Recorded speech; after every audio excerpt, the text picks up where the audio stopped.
Aloha mai kako, e nā hoa makamaka mai ka la hiki a ka la kau.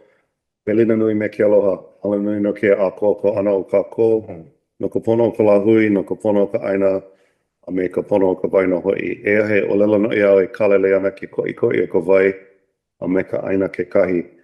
E ali'i ka aina he kaua ke kanaka. The land is the chief and man is its servant. Land has no need for man, but man needs the land and works it for a livelihood. I was in the office last week because Joy had this huge stack of things for me to sign and in this blue folder. And as I was going through it, I was thinking about how I would use the couple of minutes this morning or this afternoon rather, to just acknowledge the amount of effort and the time that people have spent at this organization. It's really amazing. Like seeing some of the names go by. One of our favorite presenters, I think, makes 40 years this year. I signed one for him, and it's a real rare thing to see the kind of commitment that we see over the decades and decades. And so, just as like a kind of a proving ground here, if for those of you who work at the Board of Water Supply, if you've been here longer than 10 years, can you raise your hand, please? 20 years? 30 years? 40? 50 years, anybody? Weighing over there, 50 years? 50 what, 53 years? 53 years. Thank you for your service. Thank you for your service. This idea of like being in a place where we are working with the place that we call home is really important. I want to thank everybody for their work at the Board of Water Supply. Thank you. And welcome everyone to today's April 27th, 2026 regular meeting of the Honolulu Board of Water Supply. Before beginning today's meeting, and I apologize to the viewers online, we're a few minutes late.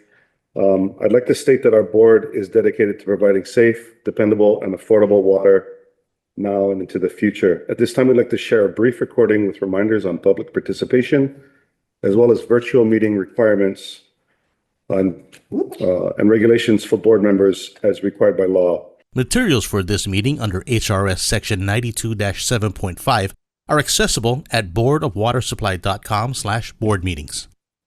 The public may attend this meeting in person at the BWS Public Service Building, located at 630 South Beretania Street.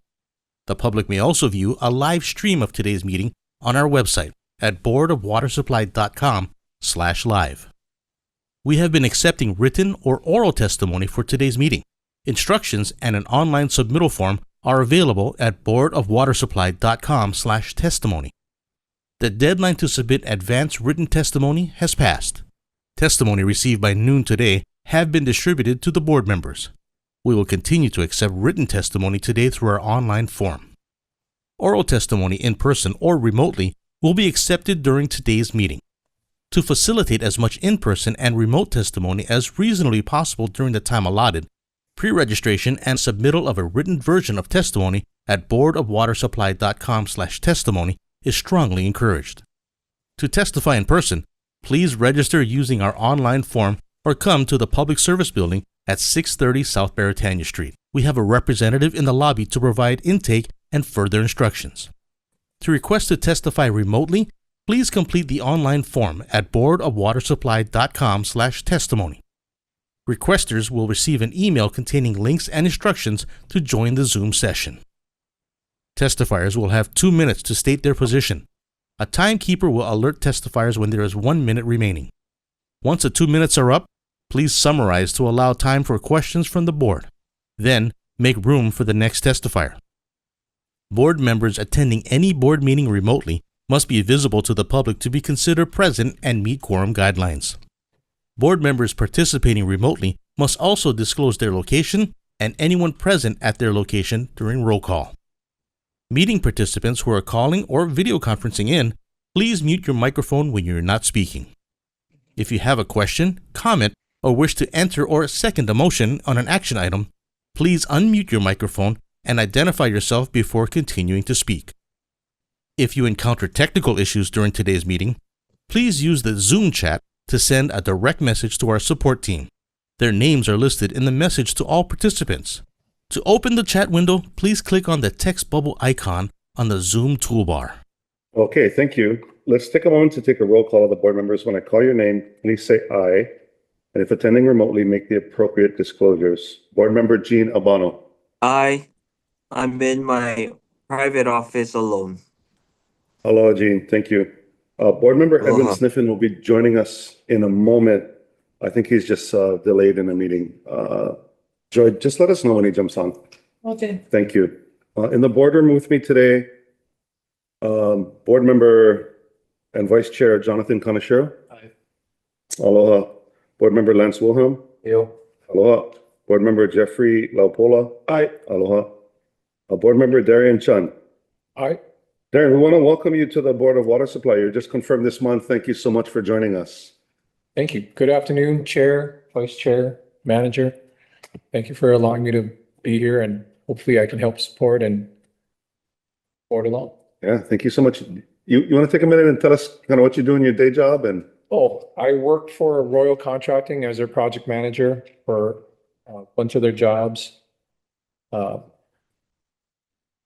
That's okay.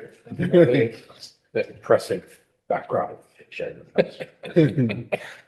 Well, thank you for joining us and for coming on and helping out with this important work. So mahalo nui. Also in the room with us today, Manager Ernie Lau. Aloha. Deputy Manager Erwin Kawata. Here. Aloha. Manager Secretary Kim Kawai. Board Secretary Joy Cruz Achu. Here. Aloha. Information Specialist Wayne Maria. Here. Aloha. From Corporation Counsel, we have Jeff Lau. And joining us by Zoom today, Jessica Wong from the City and County Corp Counsel Department as well. Aloha. We have 6 items on our action agenda today. Item number 1, approval of the minutes of the regular meeting held February 23rd, 2026. Are there any questions, comments, additions? Hearing none, I'll entertain a motion to approve. Motion to approve. Second. Okay, it's been moved by Lance and seconded by John. All in favor, please say aye. Aye. Aye. Any opposed? Any abstention? Darian, you should abstain. You weren't there. Yeah. Okay, so please note for the record, we have 5 ayes, no nays, and 1 abstention. Thank you. Moving on to item number 2, adoption of resolution number 1010-2026, providing for acquisition by eminent domain portion of lot number 2 at the Nahalekeha subdivision situate at Kaonohi, Kalawao, Ewa, Oahu, Hawaii tax map key 9-8-011 sub 056. Chair recognizes Mike Matsuo. Good afternoon, Chair Anthony and members. My name is Mike Matsuo. I'm head of the Land Division here at the Board of Water Supply. Here today to recommend the adoption of resolution number 10102026, authorizing proceedings in eminent domain be initiated for the acquisition of a portion of Lot 2 of the Nahalekeha subdivision. The subdivision is a gated residential community located at the end of Onikiniki Street above Pearl Ridge and is comprised of 2 lots. Lot 1 is a residential portion, and Lot 2, which surrounds our Kaonohi 850 reservoir, is currently undeveloped except for a small portion that is being used as a recreation center. We wish to acquire a 2.484 acre portion of Lot 2 to develop a new water source to help replace capacity loss from our Aiea and Halawa wells, which are shut down due to potential contamination from leakage from the Red Hill Bulk Fuel Storage Facility. The resolution was introduced at February 23rd, 2026 board meeting and was subsequently published in the Honolulu Star Advertiser on March 16, 2026 as required by law. I'd like to read for you the resolution at this time. Resolution number 10102026, providing for the acquisition by eminent domain of a portion of Lot 2 of Nahalekeha subdivision situate at Kaonohi, Kalawao, Ewa, Oahu, Hawaii, tax map key 9811, parcel 56, portion thereof. Be it resolved by the Board of Water Supply, City and County of Honolulu, 1, that for public use and purposes, to wit, the development and use of a new water source to replace existing water sources in Aiea and Halawa that were shut down due to possible contamination from leakage from the Red Hill Bulk Fuel Storage Facility, proceedings in eminent domain as provided by the law be instituted for the acquisition of the subject real property described in the attached Exhibit A and shown on the attached Exhibit B, which by this reference, both exhibits are incorporated herein and made a part hereof. The acquisition of the foregoing real property by eminent domain is deemed necessary for the aforesaid public use and purposes. Two, that the Corporation Counsel of the City and County of Honolulu or such litigation counsel as the board may employ pursuant to section 7-116 of the revised charter of the City and County of Honolulu, 1973, amended 2017 edition, shall be and is hereby authorized and empowered to institute and carry out secret meetings in the name and on behalf of the Board of Water Supply and the City and County of Honolulu. Corporation Counsel or such litigation counsel shall be and is hereby further authorized and empowered to negotiate terms of any settlement subject to the approval of the Board of Water Supply and or the court before which such proceedings are commenced. Again, the resolution was introduced on February 23rd, 2026. Pretty much unanimously, except for one absent vote. We have a copy of the foregoing resolution on file at the manager's office since that time, and today we bring it before you for adoption. The next one is Exhibit A, which is a description of the property.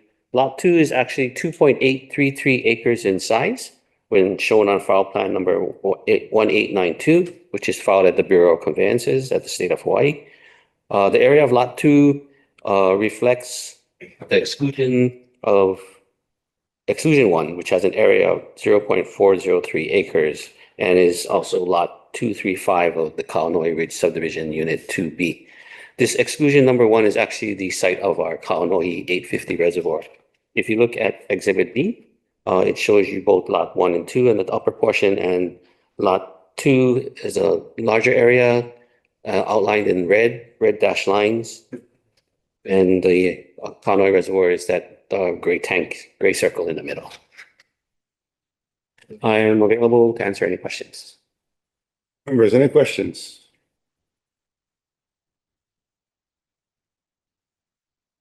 Maybe if I could just ask one, what kind of GPM are you thinking you're gonna get? I'm not exactly sure. Okay. Yeah, that's part of the process of, It's probably MGD more. I'm sorry. I apologize, MGD. Yeah, I apologize. I'm not sure what size we would come up with. Yeah. Probably 1 MGD or maybe more. Possibly, yeah. That's why the well is, you have to drill the exploratory well and then pump test it. But I think we're looking at least 1 million gallons a day or more. And the advantage is the elevation But yeah, comes in at.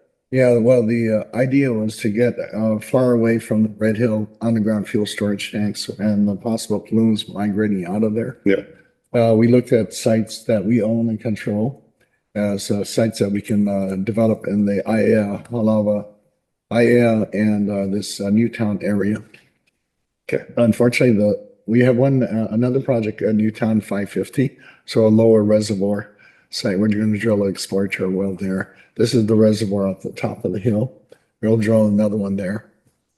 And we'll find out what the final capacity is. Okay. Lower elevations are pretty well developed in terms of residential areas, so it'll be difficult to find sites. So we decided to go a little higher to find a better site.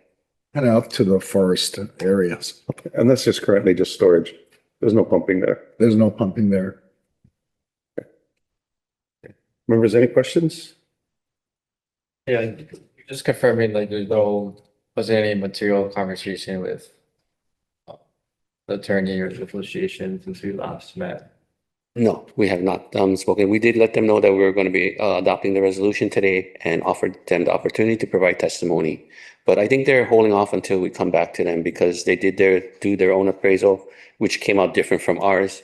So there's going to have to be some negotiation, but they're not going to do anything until we respond back to that. The process there. Yeah, so we are waiting for an update to our appraisal to see where we are. Okay. Thank you. And in the meantime, move this forward just to keep the process going. Correct. Okay. Thank you. Yep. Any other questions? Hearing none, I'll entertain a motion to approve. Motion to approve. Thank you, Lance. Second. Okay, it's been initiated by Lance and seconded by John. Roll call vote, please. Thank you, Chair. Vice Chair Jonathan Kanashiro. Aye. Board Member Lance Wilhelm. Aye. Board Member Jeffrey Lopola. Aye. Board Member Darian Chan. Aye. Board Member Gina Albano. Aye. And Chair Nalegu Anthony. Aye. Chair, motion passes with 6 ayes. Thank you. Thank you. Could you please note for the record? Thanks, Mike. Thank you, Michael. Moving on to item number 3, adoption of resolution number 1011-2026, acceptance of gift to the Board of Water Supply from City Mill for Detect a Leak Week. Chair recognizes Stephen Nordstrom. Hi, thank Hello, you. Stephen. Hi, Chair and members. We recommend acceptance of the proposed gift to the Board of Water Supply, City and County of Honolulu from City Mill of 5,000 toilet leak detection dye tablets valued at over $840 in support of the Board of Water Supply's annual Detect a Leak Week campaign. It was observed earlier this month from April 12th through the 18th. The goal of the campaign was to remind our customers to detect and repair property leaks, emphasizing the importance of replacing older, inefficient toilets with water sense labeled models, 1.28 gallons per flush or less. Toilets are among the sneakiest water wasters, often leaking silently and continuously. A worn or aging flapper is often the culprit as it can deteriorate over time. And we do encourage our customers to check toilet flappers regularly and replace them about every 5 years. And during Detect a Leak Week, the public had the opportunity to pick up toilet leak detection dye tablets at City Mill stores across Oahu, satellite city halls, as well as the Board of Water Supply's public service building, which, by the way, is still available. They can still pick that up in our lobby. And tablets were available during our 2 big events that we had. We did do a kickoff event at the Town Center of Mililani. That was on April 11th, and then we wrapped it up on Saturday, April 18th at Kahalama. And of course, we greatly appreciate the continued participation and commitment of our community partners and customers who support this worthwhile program. Thank you. And this has been an ongoing partnership with City Mill. Well, actually, no, it started off with City Mill for many, many, many years. For 2 today. And then in 2020, we actually partnered with Hardware Hawaii. So Hardware Hawaii has been, as long as I've had the event, it's been with Hardware Hawaii. But this was the first year, again, that City Mill's our partner, and they've been phenomenal. It was really great to have them on board. Okay. Members, any questions? We appreciate them returning. We do. Yes, we do, definitely. Yes. We do. Any questions? Hearing none. I entertain a motion to approve. As someone who so regularly checks my flappers. I would be happy to make this motion, and please send along the thanks of the board to City Mill for this. So you have to check your flapper first. We'll take a dye tablet before you leave. No, it's in the lobby. It's been moved by Lance and seconded by John. This is everybody can participate in this, making the motion and seconding, just for everyone's clarity here. But we'll take it. We'll take it where we can get it. Roll call vote, please. Joy. Chair. Jonathan Kaneshiro. Aye. Aye. Jeffrey Polo. Aye. Board Member Darian Chen. Aye. Board Member Gina Vano. Aye. And Chair Nalik Malati. Aye. Chair, motion passes with 6 ayes. Okay. Please note for the record, thank you so much, and please thank them for their participation Will do. in this. Thank you. Appreciate it. Thanks, Stephen. Yeah, thank you. And for all of you who have not picked up your leak dye tablets, there's some downstairs. Lance knows the way. Lance knows the way. Moving on to item number 4, adoption of resolution number 1012-2026, acceptance of gift to the Board of Water Supply from the Hawaii Executive Collaborative to attend the Rediscovering Hawaii Soul Konahiki convening. Chair recognizes Ernie Lau. Thank you, Chair. I am grateful that I received actually an invitation from the Hawaii Executive Collaborative to attend Rediscovering Hawaii's Soul Konahiki convening at the Aikoa Arena. And the purpose is to discuss a potential pathway toward a statewide Konahiki system, which is like a more local, regional, Oahu-based resource managers. Right now, our system of water rights and is administered through the Water Code, through the Water Commission. They do it on a statewide basis. I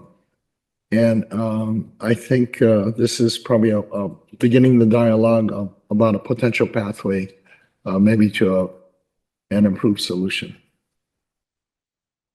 So I was honored to receive this invitation. I did participate in a panel discussion last year at their annual convention on the Big Island. And I believe Mr. Wilhelm was there. It was a very good discussion and a lot of collaboration going on. Awesome. So I request that the board approve the Yeah. $1,000 gift for registration and lodging cost. Okay. Thanks. Okay. Thank you. Members, any questions? I can confirm, having been in attendance with, at the Hawaii Executive Collaborative meeting, that these meetings bring together leaders in the business community at kind of all levels, which allows a kind of dialogue that you can't really get if it's just within an administration, you know, like just the context of water itself. And so there's a opportunity. I support Journey's attendance. Thanks. I suspect that the idea is could go for 2 days and kind of put yourself in together as a group, a diverse group, to talk about things for a couple of days and not be distracted by other things going on around the world right now. I think it's also important to just update as to where we are. And, to Lance's point, it's like critical mass of folks who need those kinds of updates and understand as well kind of what else is on the plate for leadership in Hawaii and how this fits into it. Like plenty things on the plate. So it's important to understand how this fits into it.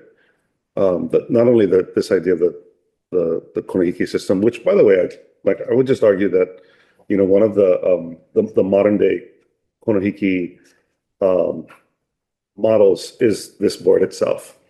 It's like we read it at the beginning of every meeting, when what we're dedicated to and what the charter is about. And this organization is almost 100 years old, having to take on that kuleana to make sure that there's enough water for the next, and enough of whatever resources for the next is part of that Konehiki piece of the puzzle. So it's important that you talk about what's going on here. And for us, our area of responsibility is entire island that we serve. So it's not just Ahupua'a. Right.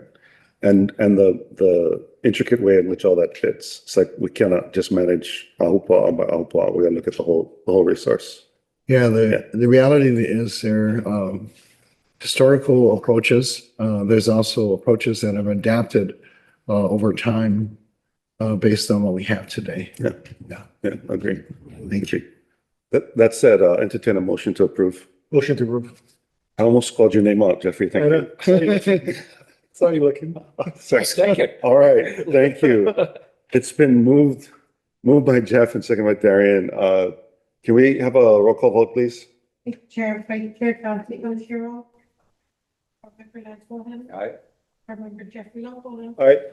Board Member Darian Chan. Aye. Board Member Gino Bono. Aye. And Chair Nolan Guanxi. Aye. Chair motion 6 ayes. Thank you. Please note for the record, Ernie, thank you for agreeing to do it. I know it's 2 days out of your time and you have a busy schedule. Yeah. Appreciate it. Oh, thank you. Glad you didn't get to go to the Mauna Lani. They usually have it over there, but I'm sure. Actually, it's October. That one's coming. In that case, the Mauna Lani is great that time of year. It is great. Yeah. Moving on to item number 5, authorizing a public hearing to consider the proposed fiscal year 2026-2027 operating and capital improvement program budget. Chair recognizes Megan Uematsu. Oh, before Megan starts, I'd like to say that she is the Raylan's replacement. Mhm. So last year, Raylan Nakabayashi did this presentation. So very happy to have Megan now as our head of our executive support office. So Megan, Congratulations. Thank you. Chair Naalehu and members, we are requesting that the board authorize a public hearing to be held at 2 p.m. on Tuesday, May 26, 2026, to consider the resolution to adopt the proposed operating and capital improvement program budget for the fiscal year beginning July 1st, 2026 to June 30th, 2027, and a budget workshop is scheduled next week, Monday, on May 4th at 2 p.m. Members, any questions? Okay, hearing none, I'll entertain a motion to approve. Motion to approve. Second. Thank you. It's been moved by Darian and seconded by Jeffrey. All in favor? Say aye, please. Aye. Aye. Aye. Any nay? Any abstention? Hearing none, motion passes with 6 ayes. Thank you, and thank you for all the hard work in getting this ready, Megan. We appreciate it. Okay, moving on to item number 6, adoption of the 6-year capital improvement program for period July 1, 2025 through June 30, 2031. Chair recognizes Dominic Diaz. Hello, Dominic. Hello. Good afternoon, Board Chair members. We submit and recommend for adoption the proposed 6-year capital improvement program for the fiscal years FY26 to FY31, with the understanding that it may, as needs dictate, be amended and modified by the board. The proposed 6-year CIP has been reviewed by the city's Department of Planning and Permitting in accordance with the provisions of Section 7-105D of the city charter. The 6-year CIP includes projects that address system renewal and replacement and capacity expansion to accommodate planned growth, pipeline, and facility improvements. It improves system capacity and reliability to ensure that we can continue to provide a consistent and high-quality supply of water for our customers, while also mitigating system challenges brought on by regulatory developments and unintentional environmental mishaps. Staff will soon present the 6-year CIP highlights. I'm being staff. Although before I get into the presentation, I do want to note that there is a large committee of internal employees that make up the working group that creates a 6-year CIP, and I would be remiss if I didn't acknowledge them. It would take too long to mention everyone by name, but all of our divisions participate in the development of this plan. You know, you got the short straw to come to the board meeting to explain it. Yeah, definitely. Before you start, Dominic, you know, as the head of our long-range planning branch, I think you have some of your team here today. Yes, I do. There's so Would you get stand, please? Ashley Membury, Maria Quizon, and Iris Oda, part of our long-range planning branch, that are instrumental in putting this document together. We're taking edits from all the divisions up until 20 minutes before final slides were due. So, And also your boss is here too? yes. Oh, he's not kidding. Okay, he was in the hallway. Barry Usugal, Program Administrator for Water Resources Division. So Thanks. appreciate it. If there's any questions afterwards, All the hard That's the questions, guy. the man in the yellow shirt. Got it. I will apologize in advance. I tried to make this presentation as short as possible, but it's a lot of information. Aloha Board Chair and members. My name is Dominic Diaz with the Long Range Planning Branch of the Water Resources Division. I'll be presenting an overview of the proposed 6-year capital improvement program covering fiscal years FY26 to FY31. Looking at our agenda, first we'll go over the charter language that directs our 6-year CIP, some of the bases and considerations that fed into the development of the projects in this CIP iteration. I'll highlight a couple of key projects that target some of the major goals, needs, and challenges identified, and then we'll look at a breakdown of the project types and categories against the total proposed budget. Lastly, we'll take a look at next steps and how this 6-year CIP fits into our current organizational initiatives and planning efforts. As stated, Section 7-105D of the revised Charter of Honolulu empowers the Board of Water Supply to determine the policy for construction, additions, extensions, and improvements to the water systems of the city, which shall include a long-range capital improvement program covering a period of at least 6 years, which shall be adopted after consultation with the Director of Planning and Permitting, and which may be amended or modified by the board from time to time. The 6-year CIP represents a variety of projects, studies, and actions needed for the Board of Water Supply to continue to provide safe, dependable, and affordable water to its customers while planning for future growth and challenges. Successful planning aims to maximize efficiency in our efforts to sustain, capture, treat, move, store, and deliver potable and non-potable water to our customers across the island. And this is no simple task, considering how extensive our system is. Our physical asset base represents a huge capital investment that warrants regular assessment and prioritization for determining the appropriate projects and sequencing that should be undertaken. The system is comprised of various sources, including 5 shafts, 13 tunnels, and 194 groundwater source wells, 13 treatment facilities, 172 potable water reservoirs, 192 booster pumps, 21,000 fire hydrants, 170,000 service connections, and around 2,100 miles of pipeline. The 6-year CIP is one of several capital planning efforts that we go through. The planning cycle starts with a 30-year CIP, which is then refined into 10 and 6-year CIPs that ultimately lead into a focused annual capital improvement program. These efforts are represented in this graphic, starting with the 30-year CIP on the outer blue ring and working inwards towards the annual CIP on the green ring. Each level of refinement provides opportunities to address any changes in focus or pressing needs that may arise, as planning is never static. Over time, it is important to cycle back to the outer ring and reassess where the organization stands with respect to infrastructure and operational needs, and cycle back through the planning process. In 2016, the Board of Water Supply finalized the Water Master Plan, which developed a 30-year CIP. The first 10 years contained projects deemed most critical for Board of Water Supply's continued success, and these projects were programmed into subsequent 6-year and annual CIPs. In following with the cyclical planning process, we have recently begun an update to the Water Master Plan, which, when complete, will provide an updated roadmap for the continued success of the BWS into the future. Updated 6-year and annual CIPs containing projects aimed at addressing new challenges and system needs will be brought before the board for adoption. The 2016 Water Master Plan focused heavily on replacement of aging infrastructure, specifically high-risk mains, with the goal of reducing the number of main breaks across our system.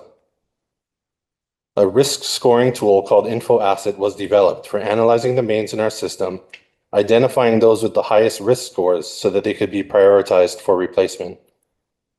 The goal was to proactively replace mains before they failed, and the ultimate target for replacement was 1% of the system, or 21 miles of pipeline per year. So why revisit a 30-year Water Master Plan after only 10 years? Let's consider what has happened since the 2016 Water Master Plan, which could warrant shifts in organizational priorities and project prioritizations. Recent events, both physical and regulatory in nature, have caused a shift in focus to address new immediate challenges. The 2021 contamination events at Red Hill caused the closure of 3 BWS sources: Halava Shaft, Aiea Wells, and Halava Wells. In April of 2024, the EPA finalized enforceable regulatory limits for 6 per- and polyfluoroalkyl substances, commonly referred to as forever chemicals, or PFAS.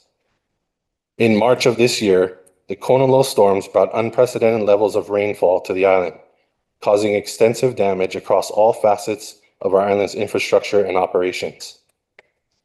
So while we are not at 21 miles of pipeline replacement per year, the proposed 6-year CIP balances the continued replacement of aging at-risk infrastructure while addressing updated needs and challenges. So related to the Red Hill source closures, here are some of the proposed new projects in development that address impacts of losing source production. $1.75 million for an exploratory and production well EA, as well as exploratory well designs at Kaunohi 850, which Mike spoke about earlier. $550,000 for a feasibility study to site new potential exploratory wells across the Schofield Plateau. $4 million for drilling and testing of an exploratory well at YL 550, well facility and associated pipelines, and $1.45 million for the production EA and engineering design and a report, production well facility and associated pipelines at Newtown 550, and $3 million for an engineering and design and report for a production well facility and associated pipelines at Aiea 497. Also related to the Red Hill contamination events, Board of Water Supply will drill monitoring wells to track the potential migration of contaminants. There's $17 million in fiscal year 26 to drill and case up to 5 monitoring wells, and $4 million in fiscal year 27 to drill and case 1 additional monitoring well. In response to the EPA's upcoming enforcement of PFAS levels in drinking water, the Board of Water Supply has 3 near-term projects. These include $14 million for the installation of 4 new GAC vessels, backwash tank system, pumps, filters, and piping at Ka'amilo wells.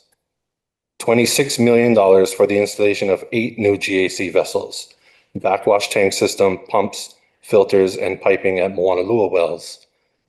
And $10 million for the installation of 2 new GAC vessels, backwash tank system, pumps, filters, and piping at Pearl City Shaft. While damage assessments due to the Kona low storms are preliminary, they could potentially exceed $20 million.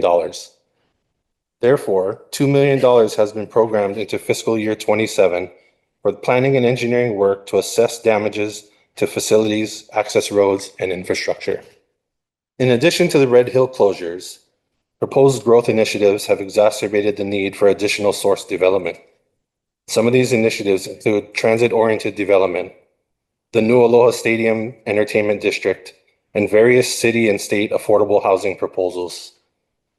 Some of the proposed source development projects in 6-year CIP include $7 million for drilling and testing 2 new exploratory wells and $400,000 for a production facility EA at Waikele Gulch wells. $27 million for 5 new 2 MGD wells, concrete streamlining, pump control building, and associated pipelines for Eva Shaft. $650,000 for engineering design and report for a new well production facility at Waialae Nui well. And $6.9 million for planning and engineering design for 3 new 1.5 MGD wells, 8 GAC vessels, backwash tank system, pump control building, and associated pipelines at Kunia Wells 4.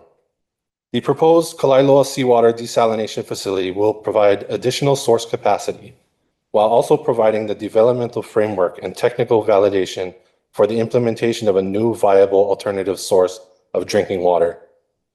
The project includes $57 million in fiscal year 26 and $12 million in fiscal year 27 for a design, build, operate, maintain desalination facility that will produce between 1.7 and 2.55 million gallons of potable water per day. Here's a summary of the 6-year CIP showing the annual breakdowns and associated totals. The title on this slide has been edited since the copy you received to note that the costs in these tables are in thousands of dollars. Note that the total 6-year CIP budget with all adjustments is $1,460,761,000, which averages out to $243.46 million per year. This chart shows a breakdown of the 6-year CIP projects by type as a percentage of the total budget. While the CIP does not account for 21 miles of pipeline replacement per year, pipeline projects noted here is the green transmission section still account for the largest total of our budget at 47%. This slide was also edited since the copy you received just to show the non-potable project. There's one non-potable project which was small enough that it rounded it to 0%. So originally it got formatted out of the graph, but there's a Mauna dam assessment project there. So that's noted as the non-potable there at the top of the graph. And then just going through a series of maps, here's a map of the capacity expansion projects from the 6-year CIP across the island. A series of treatment facilities, reservoirs, new source pumps and wells, and pipelines. And then this is a reflection of the overall CIP island-wide. So all the different project types by fiscal year and where they're located on the island. So what's next? Thinking back to the earlier slide about the cyclical nature of planning, the adoption of this 6-year CIP and upcoming fiscal year 27 CIPs coincide with the early stages of the Water Master Plan update. As such, we begin circling back out to the start of the planning process, working towards a new 30-year CIP driven by the findings of our current Water Master Plan updates. Some of the scope items for the Water Master Plan update include asset condition assessments, unaccounted for updating of the water system facilities charges, unaccounted for water analysis and investigations, information technology strategic development, demand forecasting, water source evaluations. So looking at groundwater source evaluations, water shortage plans, at-risk sources, and additional supply options, water quality regulations, climate resilience planning, looking at future climate conditions and their associated risk and the subsequent resilience planning efforts needed. One thing we've learned recently is during storm events or even in preparation of storm events, Hawaiian Electric's power supply reliability has become questionable. You know, they have a great program to avoid damages caused by their system, but it does impact our ability to operate. So we need to look at planning and mitigation projects to be able to handle those situations where they might take the power off. So a lot of portable generator type projects, things like that. More scope items include the development of a new 30-year CIP, which we discussed. The new 30-year CIP will include costing and prioritization methodologies, and there will be a financial planning effort that will look at various funding opportunities and a financial plan, including revenue requirements and anticipated rate structures. The Water Master Plan update will provide a technical analysis and reviews, project and planning development, and financial framework to incorporate projects from this 6-year CIP that integrate and align with the renewed 30-year capital program strategy, at which point we anticipate coming back to you with updated 6-year CIPs and annual CIPs for approval. And then again, this is just a summary of the overall CIP budget with all the totals by fiscal year. Funding categories are shown. Mahalo for your time, and I am here for any questions or discussion. Members, questions? Hello, Dominic. The purple line right before this slide on the show exemption, the funded line item, yeah. The 5,130, what is that? The, like underneath the, yeah, like right over there. What is that? That's the portion of contract adjustment that's funded with Special X funds, which are Special X funds? coming from the water system facility charges. So we have an impact fee, which is the nexus between somebody new hooking up to the system using existing capacity that's paid by others. Okay. So there's an impact fee that we charge called a water system facility charge. It has three major components: source capacity, storage capacity, and transmission or pipeline capacity. The Special X expendable fund is where we put that money, and it's used for capacity development projects. It's kind of restricted from being used for repair and maintenance kind of projects. Right. So if we anticipate the need for additional monies for a capacity expansion type project that might warrant us putting in contract adjustment monies in the future for that project, a portion is coming from Special X that would be applied to the applicable project type, which will be expansion. That's helpful context. Thank you. Thanks. Any other questions? I'm wondering if you can go back to slide number 11.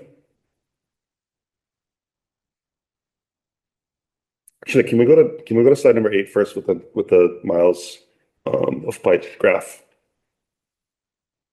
Like thanks for contextualizing this in the kind of a number of ways that the board has had to be dynamic in where we're putting our resources, whether it's the resource in staff time or contractors time or actual dollars.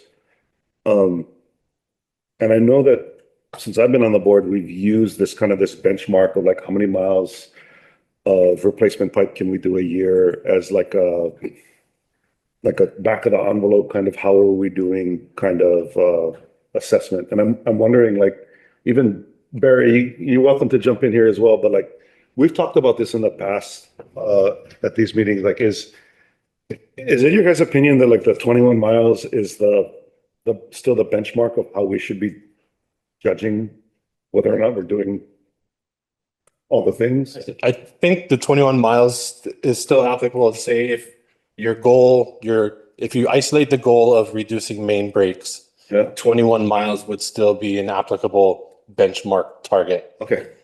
If that was your only challenge or priority. Right, and that came out of that last master planning effort. And so now dealing with PFAS. Yeah. And the need for treatment Contamination, and some of these other issues, now we're starting to balance. 21 that should still be the ideal for that. That's a metric that we still think could reduce main breaks. However, we have other immediate and very challenging needs that we also have to address. And so balancing that. And so the new water master plan is establishing a new set of metrics. So the update of the water master plan will be supplying a new set of metrics that we can sort of use to measure success based on all of the findings of the current investigations and studies going on now. for this, Update. that graph on the right corner there, Yeah. I tried to do a rough math, and maybe Dominic, you've added up the total miles over this 6-year period, but it looks like it's almost about 10 miles a year if you just average it. Yeah. Okay.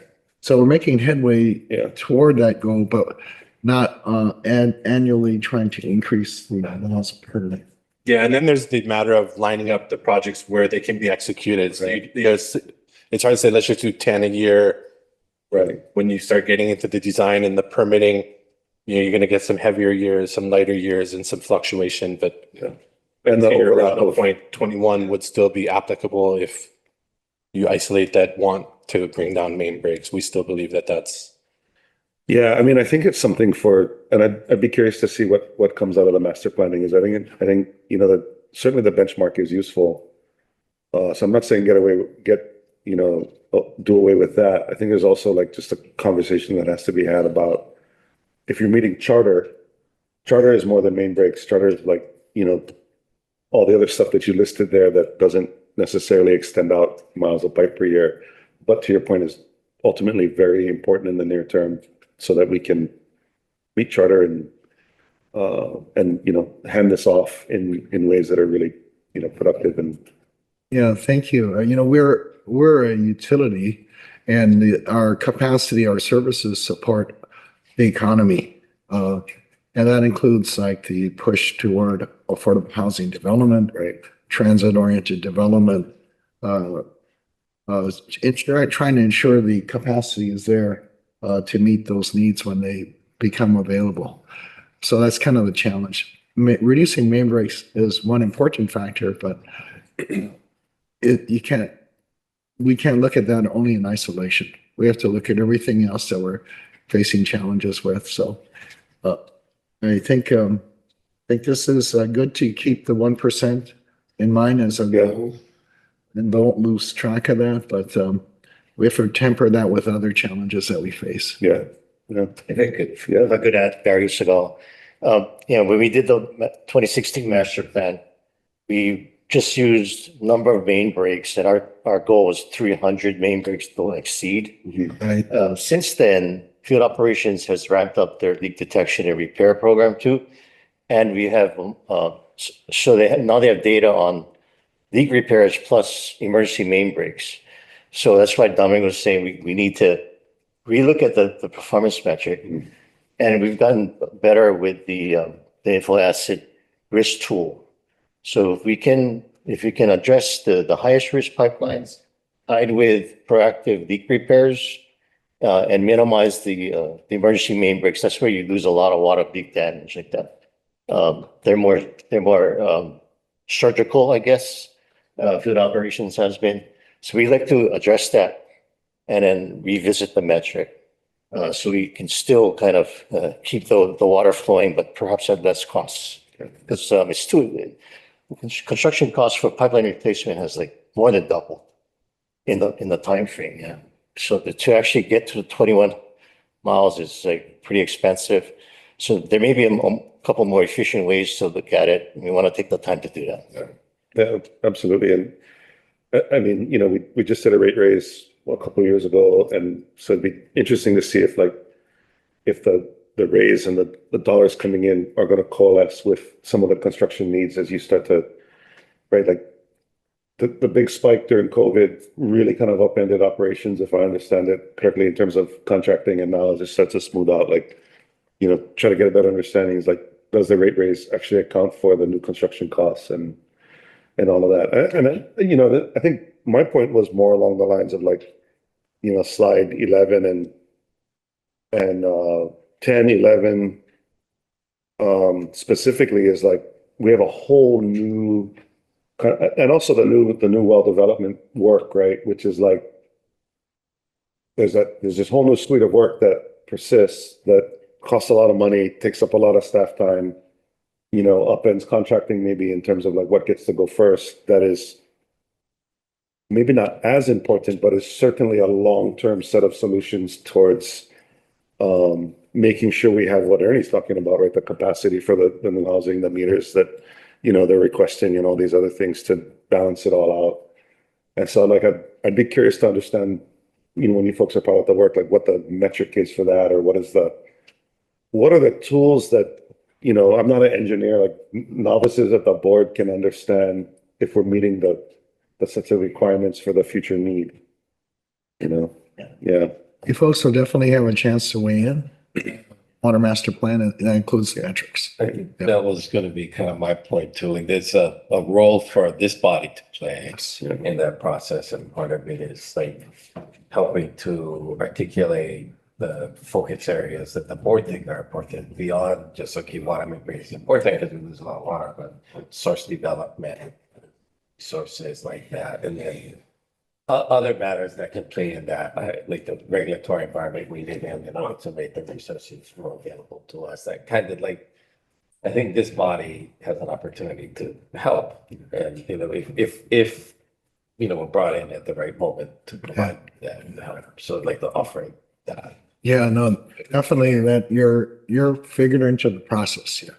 You will be part of the process. Yeah, thank you. I heard regulatory and help and like about to do attendance, but the rule applies though. Like the one guy who's on this board who's not on the call gets to be first in line to go and help, because I know he does a lot of regulatory helping, Mr. Ed Sniffen. So we can call upon him to. And I know we had discussions in the past about how to like streamline some of these efforts, just in terms of not only the spend, but the regulatory challenges that persist in meeting muster with those things. A lot of that has to do with the reporting systems we put in place, right? So if we don't know, for example, how long it takes to get like a well drilled for exploratory, then I don't know how to articulate to people I can talk to about it, right? So having the right kind of data in front of this body in a timing that makes sense and in a dashboard that makes sense. And so I think that's also where we can help. Yeah, anecdotally, I used to think it was 5 to 7 years from the time you picked a location to drill a well to the time you put it online. It's pumping water into the system. But given our experience in the last few years, I'm probably pegging that number close to 10 years, or maybe even a little longer, just to get through the whole process right now. But we continue to work at it. A lot of different challenges, and you folks are part of the solution. So we look to your guidance too. Yeah, thank you. The other thing I was sort of just curious about, I know we created these 6-year plans. Tell us, okay, our average CIP spend that should be somewhere in the 250, 280 mil annually. Is that what we do? Like, is that pretty much the way we spend our money, or? I think we're trying to put out projects in that range. My sense is we don't spend that. But the delivery, I think project delivery is where we have challenges. Getting the projects, getting them out to and bid and awarded, I think we can do that. But it's being able to get through the construction process, because as you both are contractors, it's actually, when you get into construction, that's where the rubber meets the road, and how we work through the projects to be able to successfully come together with contractor and BWS as a team to deliver a completed project on time and on budget. But my sense is that we create a 6-year CIP but we're not executing at that same speed. So we're building up kind of a backlog of work. That is true. Yeah. And that's where I think puts the pressure on us to look for solutions on project delivery. Yeah. How do we become more efficient in the area of project delivery to get those projects completed in service, which it also has an impact on operational reliability to the water system. So those are things that we are very well aware of and working actively to try to get solutions in place. All of that by also, making sure that we have enough engineers on staff to help deliver the program. Yeah. I just have one question. It was slide 11. You don't have to put it up, Wayne, but all the PFAS treatment for the wells at Ka'amilo, Mauna Lua, and Pearl City, the 14, 26, and $10 million respectively. Is that the entire cost of the project, or is that like we're starting the project? That's the entire cost. That's the engineer's most current Construction costs. Okay. Yeah. And then the O&M will come out of a different budget and we have an existing contract already. Okay. With an engineer consultant firm that is actually doing the design for this work right now. Okay. I mean, But the future O&M once constructed, then that falls into our normal operating budget cost. Right. I think from the standpoint of again, just looking for all the different data pieces to understand the scale and scope of the problem, right? We got, 20 million gallons a day, 18 million gallons a day of production that's off.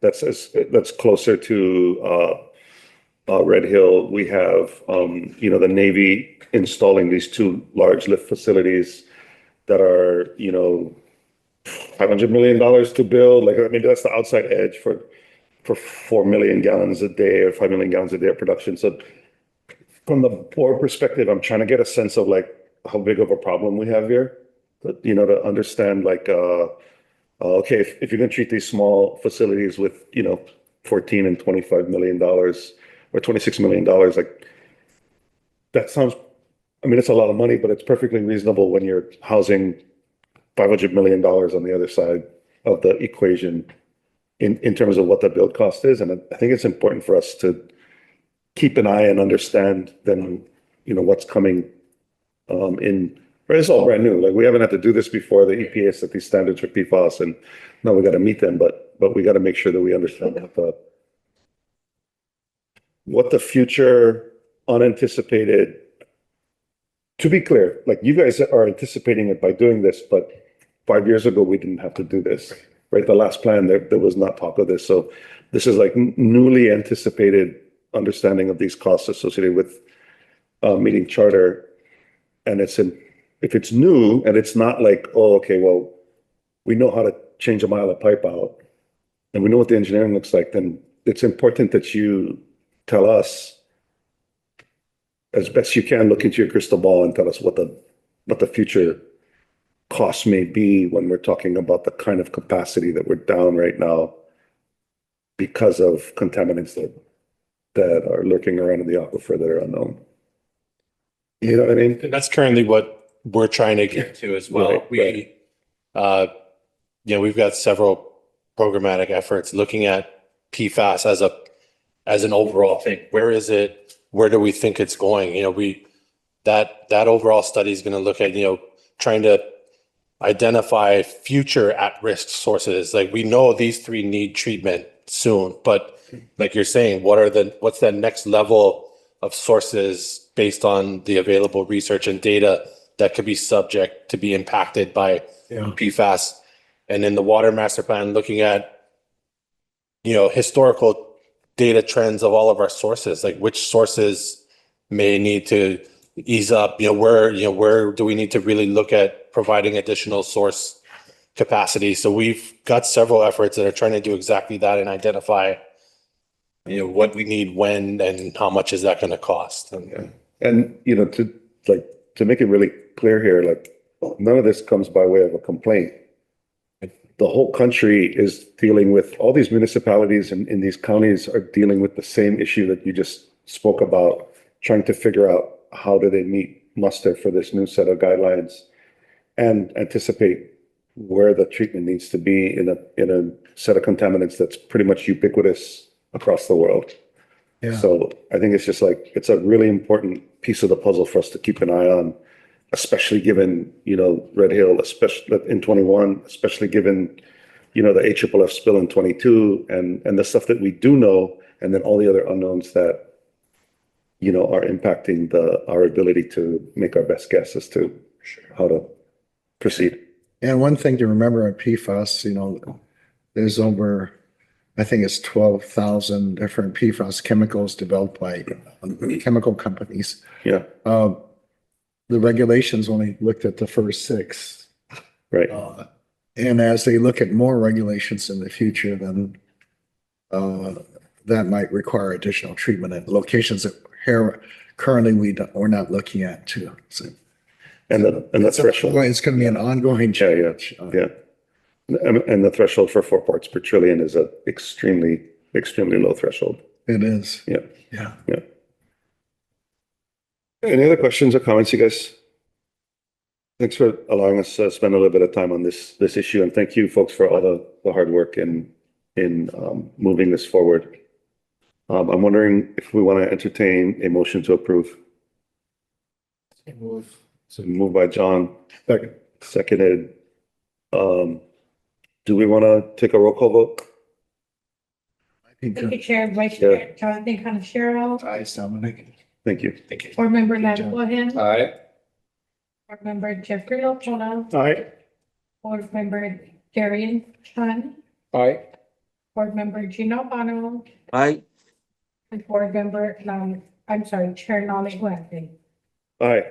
Chair motion passes 86 ayes. Thank you. Please note for the record. Thanks, everyone, and thanks to staff for this robust presentation. Okay, so that brings us to the close of our action items. We have a few items for information.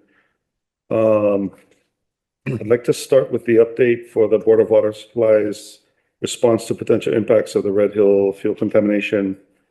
Chair recognizes Joyce. Chair and board members, I'm Joyce Lay with the manager's office. I'm an engineer currently serving as the acting departmental staff executive assistant. And basically I help the managers, Manager Lau and Deputy Manager Ern Kawata on Red Hill related projects. So this is the Red Hill update for this past 2 months.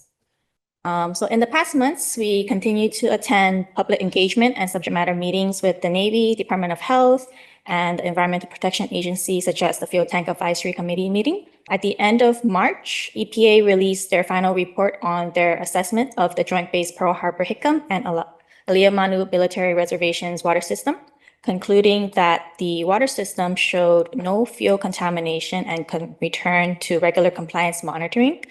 The assessment reviewed data from the Navy sampling and monitoring from 2022 through 2025.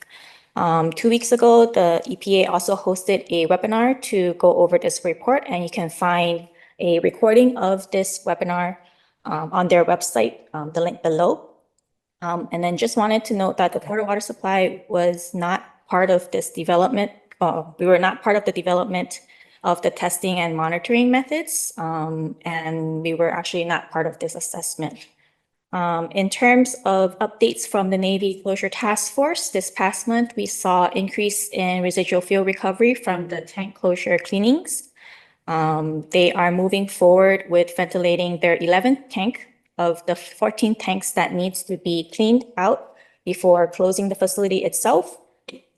And during the Navy's Closure Task Force open house, the military personnel did let us know, or let me know, that the Red Hill bulk fuel storage facility is still on track to close in 2028. And lastly, legislative updates. Sorry, it's a very messy slide, but is a good representation of all the different activities going on this session. There were lots of bills related to Red Hill that were introduced. A few survived, mainly the ones that are listed in or highlighted in yellow. Senate Bill 2095 proposed the establishment of a PFAS working group within the Department of Health to investigate the existence and environmental dangers of per and polyfluoroalkyl substances, or PFAS. The Board of Water Supply was included in this working group, and we look forward to collaborating with the subject matter experts on addressing PFAS issues. Also, we have two concurrent resolutions that encourages the United States Department of Defense to continue supporting the impacted residents and members from the Red Hill incidents, as well as reevaluating past determinations on PFAS investigations at their installations. This concludes my update. I am available for any questions. Thank you. Members, any questions? Ernie? Joyce, there was a recent meeting with the National Academies of Science, Engineering, and Medicine. Yes. So at around the same time that when the Environmental Protection Agency released their report on the military's water system, the National Academy of Science,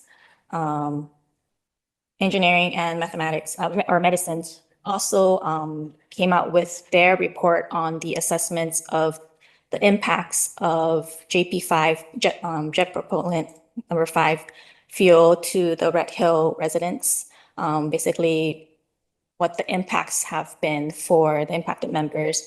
And their recommendations were that continued support should be provided to the affected members, and that more studies are needed on the impacts of jet fuel on human health, because normally you don't expect fuel in drinking water. And as of right now, there has not been enough studies done on the impact of fuel on human. And that was essentially their conclusion, is that more time is needed to monitor the long-term effects, and that support should be provided to these impacted families. Yes, thank you. Thank you. Members, any questions, comments? Joyce, thank you. Thank you. Yeah. Thanks, Joyce. Okay, moving on to item for information number 2, overview of metering and water service requirements under Board of Water Supply rules and regulations and procedures. Chair recognizes Jennifer Elfland. Oh, Good afternoon, Board Chair and Board members. I'm Jennifer Elfline, Program Administrator of the Customer Care Division. Thank you for your time this afternoon and allowing me to do a brief presentation that centers around 3 things at a high level. The first being how water service is set up and governed under Board of Water Supplies rules and regulations. The second is a little bit about, excuse me, how water meters work and the Board of Water Supplies jurisdiction. The third, who can receive water service and has the authority to terminate service. At the heart of what customer care does, we are guided by Chapter 2 of the Rules and Regulations, which has 17 sections. But for the purpose of today's discussion, we are focused on the 5 that are listed here. As we go forward into the presentation, you will see in the upper left-hand corner of the slides, or in parentheses throughout the slides, which rule and regulation is applicable to the topic that I'm discussing. One thing that I noticed or realized when I was sitting here is that I don't have the specific verbiage of the rule embedded into the presentation. So I'd like to say that if anybody watching wants to review it, you can go to www.boardofwatersupply.com/rules. And if the board would like a copy, I can work with Joy to forward it to you. So if we look at the bottom right-hand corner where the diagram is, the purpose of this illustration is to show you that the water main, the Board of Water Supply's water main is on the left-hand side. It connects to a service lateral and then to the Board of Water Supply's water meter. These assets are in the public right-of-way.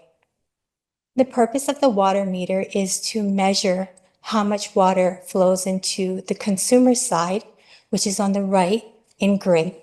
So you can see the consumer's water service line connects to their private property. Once the water flows through our water meter and into the private property, we're not able to track where it goes or how it's distributed. Here you'll see two images. The left side shows you the meter body, and then on top of that is the register.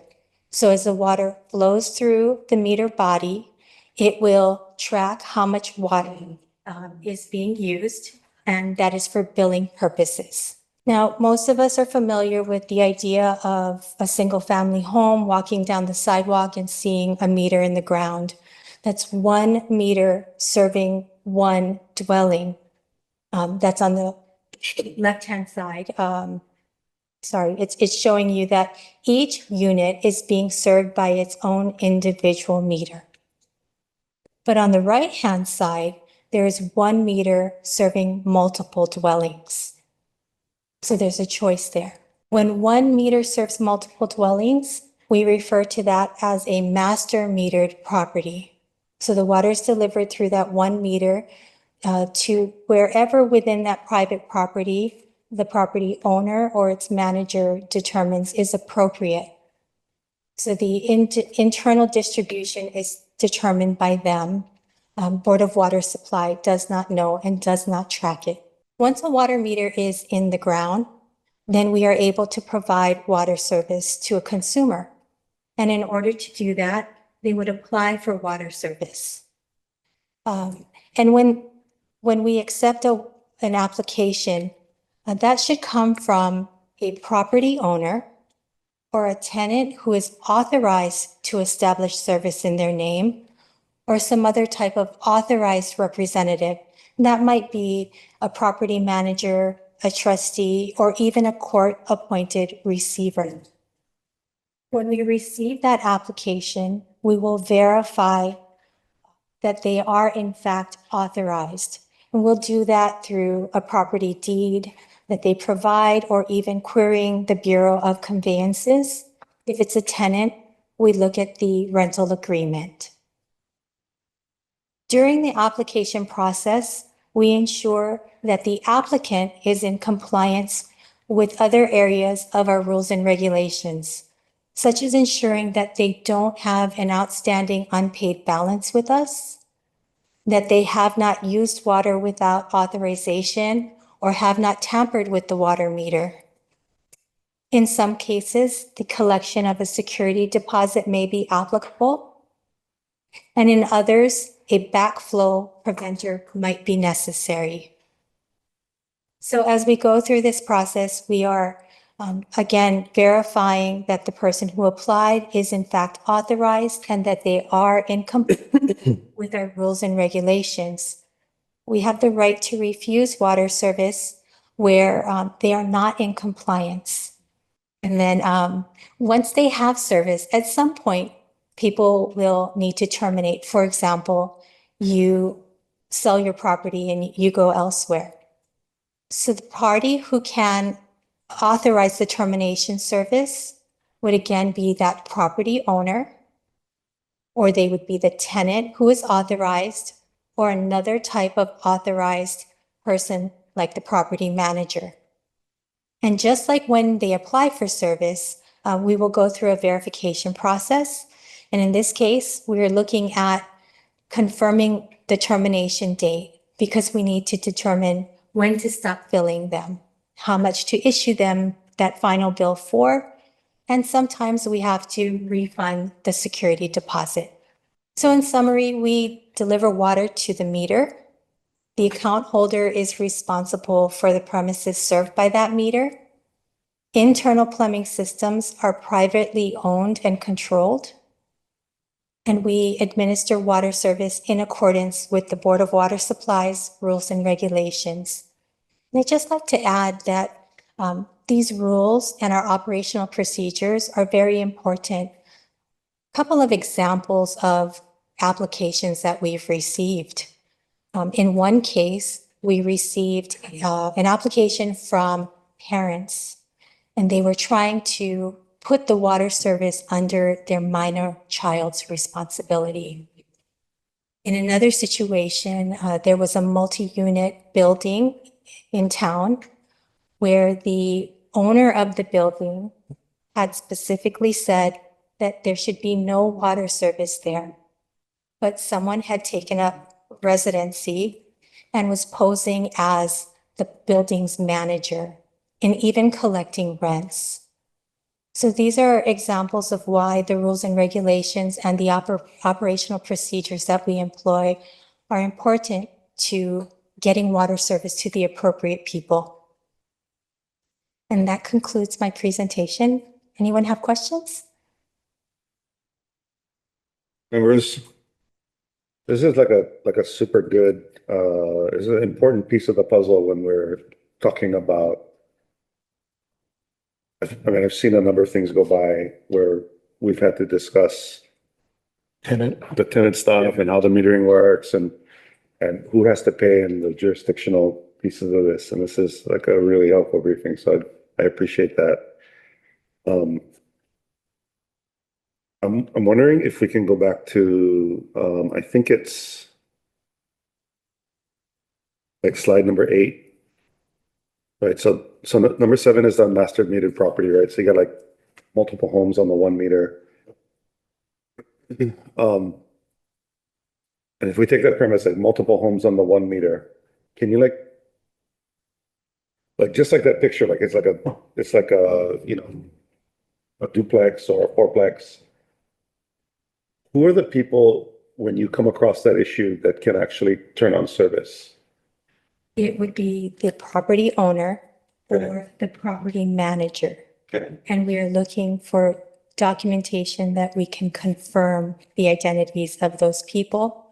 As an example, if it is a business that is responsible for that property, we're also going to be checking that they're legitimately filed with the state through the Department of Commerce and Consumer Affairs. So if I'm just trying to like run through a couple of scenarios here. So like if that same lot with the master meter is CPR'd and there's 4 owners and there's 4 homes there, but there's the 1 meter coming in, can any of the 4 owners apply to be the owner of the account? That's not something that happens frequently. So just to reiterate, to make sure I have the scenario correct, because under pressure is kind of hard to answer the question. So 1 meter serving multiple homes within the private property. When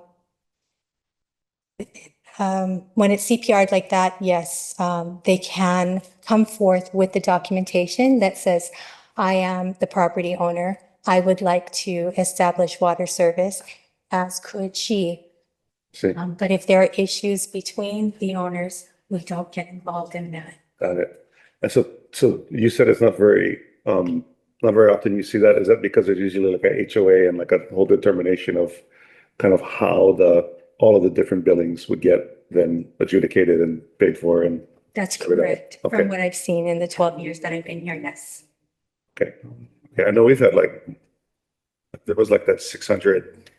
There was the 1 huge meter and the 600 homes and the large bill that persisted and because of leaks. Yeah. Because of leaks, and then figuring out like how to charge for that when we had this instance of this 1 master meter, and we couldn't see into the system past the meter to understand the complexity of what had happened on the build.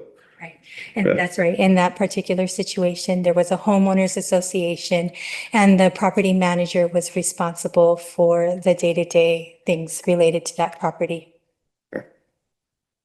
Yeah, I mean, I guess the only other thing I would add here is just like it's when we saw like what happened a couple of meetings ago, where some folks came forward and, wanted to, get more information. I think it's really important that, yep, this stuff is on the website and it's clear as to what rules we're abiding by in order to say who can and cannot have the right to take on the bill for the meter, and be able to explain it from our perspective in terms of like, do you have the jurisdiction to do it, as well as like, you can actually pay for it. At the end of the day, like, we want to make sure that people are paying for the water they use. Yeah. Members, Jennifer, thank you for coming in today and providing us information. Thank you. Good job. Moving on to item number 3, briefing on the recent Kona low storms impact and response. Chair recognizes Manager Lau. Thank you, Chair. This is like the most animated slide I've ever seen here in the history of my time here at the Board of Water Supply. I want to commend you for that. Whoever else helped you to design this slide, I just. Noah. Oh, you guys borrowed it. Never mind. You can get credit. Sorry. I was just like, oh. Well, thank you. Here's a different font, a different color set. It's, yeah. Well, thank you, everybody. This is just to give you kind of a quick update on our actions during the Kona lows 1 and 2 that came. There was almost a third, but fortunately it didn't manifest itself. And it's basically moist air coming up from the south, winds blowing from the south, and creating torrential rainfall over the island. So our plan for tropical cyclones, this is typically what we do, fill all reservoirs, and we have 172 potable water tanks around the island. Basically, water system operations does a good job of pumping to try to keep those tank levels as high as we can. And really, in case there is power failure. And Dominic shared a little bit earlier about Hawaiian Electric's the shift toward public safety being their priority, reliability being secondary. Topping off vehicles and generators with fuel, making sure that they are all fueled up. Pre-positioning most of our generators out in the field at certain well stations. And as necessary, at the discretion of the incident commander, which is the manager, we stand up our own departmental operations center, or what we call our DOC. So the city, under the Department of Emergency Management, will stand up their Emergency Operations Center. They'll dictate how that gets activated. And when it's really in a very serious situation, they'll stay activated 24/7. And they'll operate in 12-hour shifts. 12 hours on, 12 hours, then the next shift comes in for another 12 hours. And as they may require representation from the different departments to be there 24/7 also. So this falls to our executive support office, Megan and her staff, and other volunteers like Joyce. We have scouts, 2 scouts from IT, John from Capital Projects. They'll take turns taking a 12-hour shift in the Emergency Operations Center. If necessary, if because of storm surge or case of tsunamis, one of our base yards, our Waianae Yard, is in the tsunami inundation zone. So if there's a hurricane coming in with a strong storm surge or a tsunami coming, we'll evacuate our equipment and vehicles to higher elevations in that area. We'll have to ensure, like if we have the EOC operating 24/7, if our dock is it's an extremely serious event, and our dock gets operating 24/7 too, we'll also do 12-hour shifts. So we work out who among the staff will have to report 12 hours at a time. And all our employees are what we call at the Board of Water Supply are disaster response workers. And they can be called in when the all clear is given to go out safely to help with the response and recovery efforts. Also some plans for tropical cyclones like hurricanes, or opening up a call center during emergencies to answer questions, to take some of the load off our control center, which is staffed by a couple people, and also to check water levels at dams that we are classified as high-risk dams. We have 2 in Nuuanu number 1 Nuano number 4, and one in Makaha Manaolu, small Manaolu Reservoir. And as necessary, we need to lower the water levels, especially at Nuano 1, which was built over 100 years ago. Small capacity, about 21 million gallons behind this earthen dam.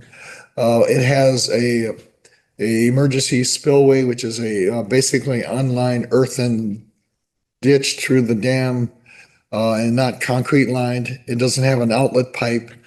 So the only way that we can get water out of that reservoir is by those 8 siphons that our water system operations installed, or by also using trash pumps. So this is just some of the timelines. It was a pretty wild March of this year. Started on March 9th, flood watches, flood warnings for the Konolo Storm 1. And on the 12th to the 15th, widespread flooding with HECO outages, peaking at about 123,000 customers out of power. A lot of I think the power outages were all over the island, but a lot of it was also concentrated along the primary urban center of Honolulu. At the peak, I think we had over 60 board of water supply facilities without electricity. Then from the 16th to the 18th, no flood watch. The ground is still saturated. Streams remain at elevated levels. Then along comes Konolo storm number 2, less than a week later. Flash flood warnings issued with HECO outages for about 6,500 customers. This is what we saw, the tragic events of mass evacuations in the Haleiwa, Mokuleia, Waialua area. Waihewa Dam was, concerns about its potential failure. Also, I just want to point out, the North Shore was not the only impacted areas on Oahu. You had impacts along the leeward coast too. Some of them pretty substantial impacts. In other parts of the island too, on the windward side, you had flooding. You also had a really unexpected flood in Manoa Valley too, that came out of nowhere in a matter of few hours, led to Woodlawn Drive being turned into a river, flooding and closing 2 schools, Noelani Elementary School and Hokulani Elementary School. And that really came out of nowhere. So this is just a map of some of the HECO outages for Konolo number 1. This is Nuuanu Reservoir number 1. You can see it there, that dark brown irregular shape on the upper right corner. The round circle is our Nuuanu 405 reservoir. So we monitor to try to keep this reservoir as low as we can, as empty as we can. And our protocol, like I said, is to use siphons as the water levels get high enough behind the dam to start the siphons up and to start pumps running. Next. And this outlined in red, in the upper right corner is where our Nuuanu Reservoir number 1 is located. The outline in red is the potential inundation zone should the dam fail. So it's classified as a high risk, Mike, correct me if I'm wrong, high hazard dam because of potential for loss of human life. The DLNR dam safety is classified as high risk. So this outline in red affects approximately 10 to 11,000 people. Although, we've been working with DLNR dam safety to see if it can be better defined, that might bring down the number of people that potentially would need to get evacuated to a smaller number, but still probably still be in the thousands of people. Waihewa Dam is impacting a less developed area potentially, but it's just as serious. There could be a potential for a loss of life there. In Honolulu, a smaller dam, not as big as Waihewa, but above a highly urbanized area all the way down to Honolulu Harbor. So this is the water levels. Time is on the bottom, different days in March. The levels are in elevation above sea level, mean elevation above sea level. And you can see March 12th, March 13th to the 16th. Around March 14th, it went up to, rose to, Mike, do you remember what level? Over 393. 393. So the invert of the spillway is about 396. So about 3 feet before the spillway would start to flow water. The top of the dam is, I think it was 399. 399. So 393, there's only like 6 more feet before it overtops the dam. Are concerned about the activation of the spillway, which is going to allow water to be released, but depending on the intensity of the storm, the amount of water that's stored coming into the dam, into the reservoir behind the dam, might exceed the flow rate might exceed the capacity of spillway. And my concern is the erosion of that unlined dirt spillway, soil spillway. Then you can see Honolulu number 2, March 24th. The water level rose rapidly in a very short period of time. When I looked at the rain gauges, we have a rain gauge stop at the University of Hawaii right at the Nuuanu Reservoir number 1. I really appreciate that. It showed that the water level rose, I think around 8 feet. Went up to 391 feet. Yeah, in basically a few hours. So when I looked at the rainfall rate in a 24-hour period during the time when that blue line, which is the water level behind reservoir number 1, peaked, it looked like it was falling at a rate of maybe 7 inches per 24 hours. That was about the same time that Woodlawn, Manoa Stream at Woodlawn Drive overtopped the banks and flooded that area. So what happens is during event number 1, we had already deployed our field operations staff, and I thank Wayne and Daniel Lee for working on this, and also our water system operations for activating our siphons. But the trash pumps are staffed 24 hours a day by our field operations staff to monitor and refill the trash pumps as they need to. Because we're fighting time and water here, trying to get the water from behind the dam, not knowing how intense the rain might be coming in the future that might lead to dam failure. And that is what God forbid, will hopefully never see that. But so it's a race against time. So we're pumping these mobile trash pumps. I think we have, Wayne, how many pumps do we have right now? 2 8-inch, 1 6-inch, and 4 4-inch pumps. Yeah, so the 8-inch pumps we own one. We rented the other 8-inch. It pumps at over 3,000 gallons a minute. Daniel, you remember the number? Yeah, that's the maximum flow. And then the 6-inch pump can pump about 2,400 gallons per minute. And the 4-inch trash pumps, 1,250. And the siphons together about 1,100 gallons a minute. So right now, in terms of the pumps that we have currently up at Nuuanu Reservoir number 1, with the siphons, I think we're now pegging at being able to pump at about, I think it was 18,000 gallons a minute when everything is running. So that is the kind of the race and the challenge. We kept on adding more pumps. In the middle of the night, I'm in the EOC, getting support from the DOT and HFD to send HFD to send a fire truck up there to start, and trash pumps to help us pump water. Dealing with their contractors to help us to, and I'm creating such frustration in Daniel Lee's mind. I can hear it in his voice when I'm calling him in the middle of the night and said, let's get more pumps running because I'm worried about that dam overtopping. And I don't want that dam to overtop.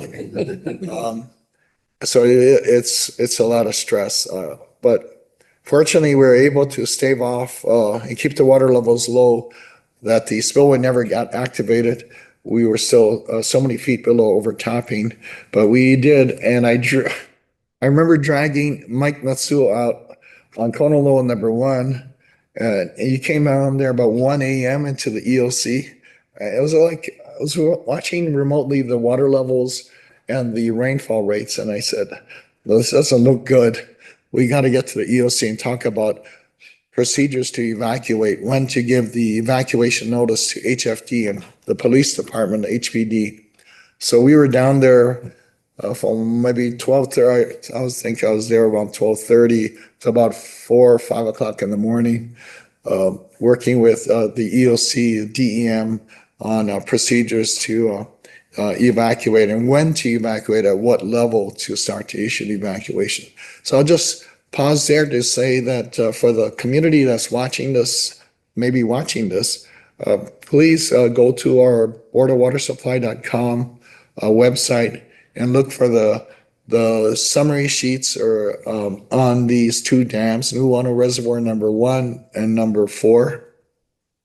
And there's also tells you about evacuation zones. Just don't panic. Just become educated about the risks that dams, high hazard dams may pose to your community, and stay educated about that. So if you get the call to evacuate, you understand why and where you may need to go. So the water system impacts, like pre-deployment of generators and topping off reservoirs. So even though the power went out in Konolo number 1 and Konolo number 2 to a lesser degree, on Konolo number 1, with 65 facilities or so without electricity, that includes pumping stations, well stations, and booster pumps, we were able to keep water service going uninterrupted. In Konolo number 2, where it's such a dynamic situation, what we saw on the outage map when I was looking at the Hawaiian Electric outage map was the North Shore, entire North Shore area, power was shut off from Mokuleia all the way out to Turtle Bay to Kahuku. Power was shut off, and I said that, my goodness, this is every board of water supply facility serving the North Shore water system was now without power. And our pumps couldn't run, our telemetry and control systems couldn't work because there was no Hawaiian Electric power there. We didn't anticipate that HECO would do a equivalent to a public safety power shutoff on the whole North Shore system, but for other reasons. They have critical infrastructure that is vulnerable to flooding. I understand now what's going to happen, but I think that was such a shock. It's because of that, when we finally were able to get access, because also you had landslides in Waimea Bay that kept Ed really busy that day. You had bridges issues, concerns about bridges. So some of the roads going into the North Shore were actually shut down for people to get there. You could evacuate out to one, I think, Kakonahua Road area, but you couldn't go down into that area. That we were not able to send our staff into the area to monitor what's happening at the tank levels. Are they running out of water? But because we ran out of water and because of the extensive flooding that led to a presidential declaration of a disaster on April 7th, that we took the prudent approach of issuing a requirement that people boil their water before drinking for at least 3 minutes and let it cool. Then you can drink it. But the water was actually still safe to use. We found that the Wailua 225 and probably our Haleiwa 225 reservoirs went dry because the electricity was out. The well pumps couldn't run to refill the tanks, and basically just drained by the time we could get out there, the demand overtook capacity of the storage in the water tanks. So we had a generator there already. We started it up. We added additional generators at Waialei and Opana wells, and got that system refilled. And by about 4 days of the boil water requirement, we were able to test and clear the whole system for potable water use with no boil water requirement, unrestricted use, totally unrestricted use. Honolulu number one here, I forgot about this Waipio Heights 395 Reservoir and Booster Station. Actually, Erwin, I thought it affected the 595 Reservoir at Waipio Heights. So what we couldn't get to our 595 Reservoir because the rain and the flooding in that area caused the road just become this mud bog. We couldn't get even haul a generator up there to our 395 Reservoir. So we had to run a fire pump to, unfortunately, we actually have the booster. We ran the booster station. No, the restoration of power to the 395 Reservoir and booster took a long time. But we didn't have power at the 595 Reservoir, yeah. So we had to boost water up from a lower reservoir to a higher reservoir, but we couldn't get access, physical access, because the road was impassable. And what happened, we'll continue on the presentation, sorry. I'll just pause. Any questions so far? Just one question, Ernie. Earlier, when you talked about the Honolulu one, did you say 65 different facilities without power? At the peak, at one peak, that was the worst of it. When, there was over 100,000 customers, including Board of Water Supply accounts without power. Thank you. Yeah. And, I understand totally, I want to put this out. I understand totally why Hawaiian Electric, after Lahaina, is very concerned about their infrastructure, creating fires that could affect the lives of people. That they have placed public safety as a high priority, that automatically or trying to remotely reset fuses that when they get blown or triggered, that they're not going to do it until they physically go out and inspect their infrastructure. I understand. And for the Waianae Coast, we knew that was a higher fire risk area, higher wildfire risk area. So working with Hawaiian Electric and others, we're more prepared out there for like a public safety power shutoff. But the North Shore kind of caught us off guard. But now we know this vulnerability there that we have to address.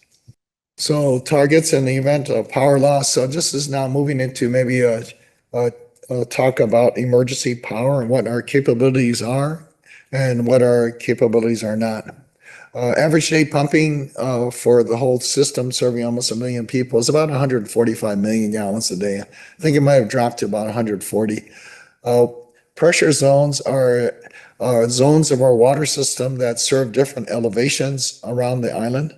We go from sea level, near sea level, all the way up to the top of mountains. So 102 pressure zones. For our goal here for emergency operations is to try to provide about 85 gallons per person per day under backup power scenarios where we're using generator power to pump water.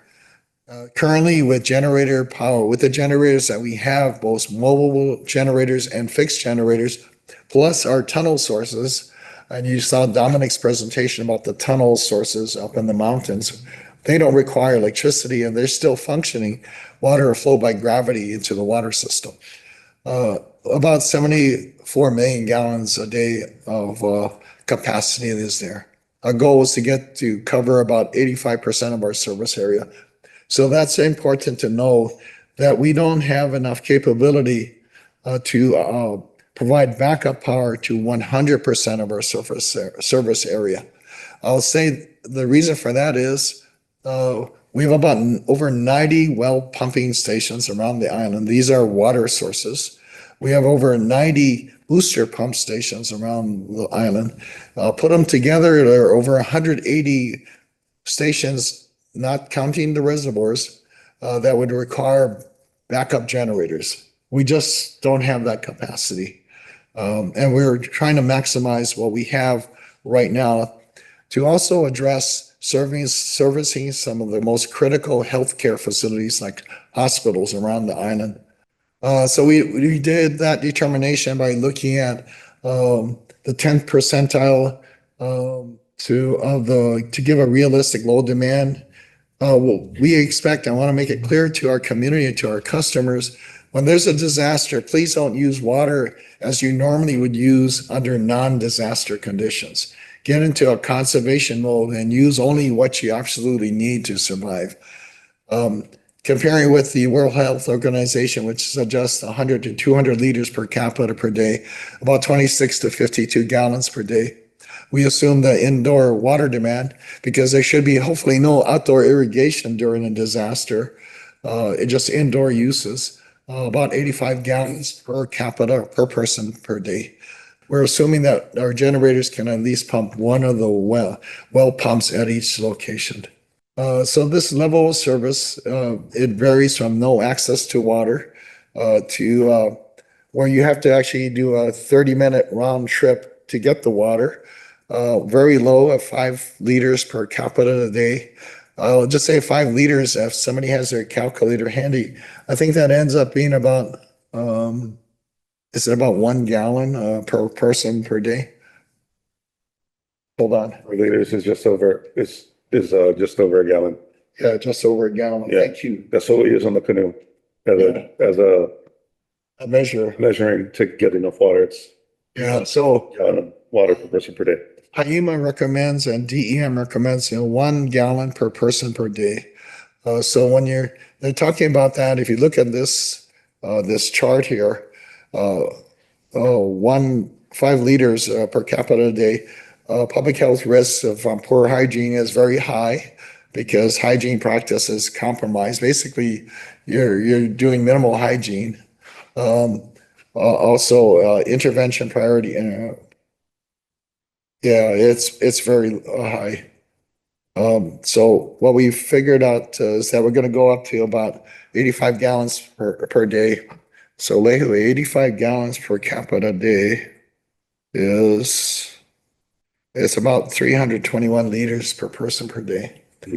So then definitely we'll be providing very low hygiene risks. And that's the idea, is to see if we can provide that 85 gallons. So this is our generators that we currently have. We have about 9 mobile generators, the largest being a 1 megawatt unit, 5 900 kW generators, 5 500 kW generators. And we're going to be looking to actually try to acquire more generators in the future. We have permanent generators here at Beretania, Kalihi Shaft, Halava Shaft, which is unfortunately has a fairly new fixed generator system, because Halava Shaft was one of the major large sources that would be pumping water into urban Honolulu that we had counted on prior to Red Hill. Unfortunately, that's off. Kunia Wells 1 has a backup generator. Kahuku Wells, where there's a Kahuku hospital out there on the North Shore, that has its own fixed generator. 2 tractor rigs to haul it. These generators around the island, about 12 kgal storage, 6 kgal for gas, so 12 kgal for diesel. Then we've been working very closely with FEMA here in Honolulu. And based on discussions many years ago with us, and after Hurricane Maria, they pushed out based on Oahu, 26 540 kW generators. And I see that some of them are actually now in Micronesia, in Guam, or CNMI, to help them recover from their typhoon. So that's what they're there for. But they reminded me that that 26 540 kW generators doesn't have my name on it. So, but I really appreciate them providing that. They also, I think, have 2 6,000-gallon tankers that have to be hauled around for water storage, and I really appreciate their support. So these generators, what's been happening over the years, and I thank ESO, Megan and her team, every time there's a hazard mitigation grant program available, that we have been applying for funding up to 75% of the costs, 25% of our cost share, to get refunded for up to 75% of the cost of the generators. We purchased mobile generators. Megan, did we do any fixed generators with that program, or was it mostly mobile? We did mobile at Mililani and I think Kaanohi. And the fiction nerders are replying now. Yeah, we have right now in application with FEMA, 2 fixed generators, one in Waianae and one in Makaha on the Leeward Coast. But as soon as more disaster fund, hazard mitigation grant funds become available, we'll be applying for more support from them. These are just the gravity tunnels. The windward side is really blessed, especially in the Kola Poco area, having a lot of gravity sources. North Shore flooding. The blue lines indicate kind of the rough areas that we, Kathleen lives in this community. Kathleen Pahinui, our information officer, and she kind of mapped out where she was aware the flooding had occurred. So I just want to thank field operations for going out there to survey our infrastructure to look if there's any damages, be able to clean out meter boxes that may be filled with mud, repair hydrants and valves as necessary, and they surveyed these areas. Next piece. But you can see that the areas impacted it's quite extensive. The North Shore community.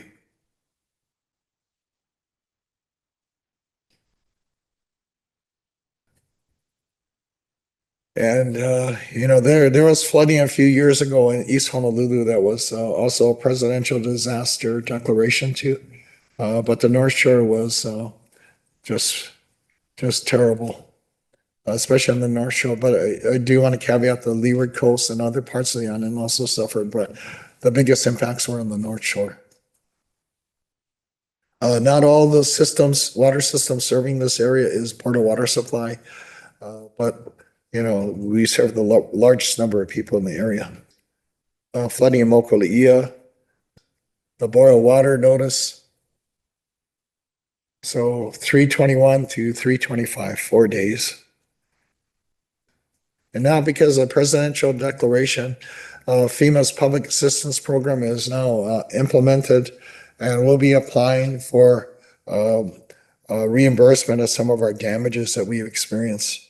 This is just a site where water came from on the bottom, left photo on the left, came from that bottom left flute. It's kind of sloped above our facility, and waters came in and just kind of flooded and brought a lot of mud into our water treatment facility, a well facility, and we have a water tank there. A lot of our access roads that cross, our wells, like this is Cool Wells 1. Actually, this is in the whole Malahia Park area. The access roads suffered. Basically, water coming at very intense amounts of water coming down, forming streams or rivers across our access road. Overcoming culverts, you can see on the left, there are 2 pipes there that would have normally handled the flow, but it was just beyond what we experienced in the past, and it eroded and damaged the access roads. Trees fell in some of our facilities, damaging our fence. Fortunately, no major damages to the buildings itself, the control buildings. Access roads. This is Jennifer, I think, Patrick, this is the you can see the towers on the right there in the background. You're looking from Mauka to Makai, where water came down in such a large amounts that it created the access road became like a river, rocks and debris and a lot of eroded material, areas of erosion. So I just want to thank field operations. They did temporary measures to make these roads passable. Wayne and Daniel, are they all at least passable for WSO to get there? Yes. To our pump stations? Yeah. But now, we have to now look at the permanent fixes, and we'll be applying to FEMA's public assistance program for some of these costs. And you can see this is Makana Wells 5. There was somehow an electrical problem that caused electrical damage to our pumping station, our well station there. Has WSO actually done the repair in-house, and they've actually repaired it themselves.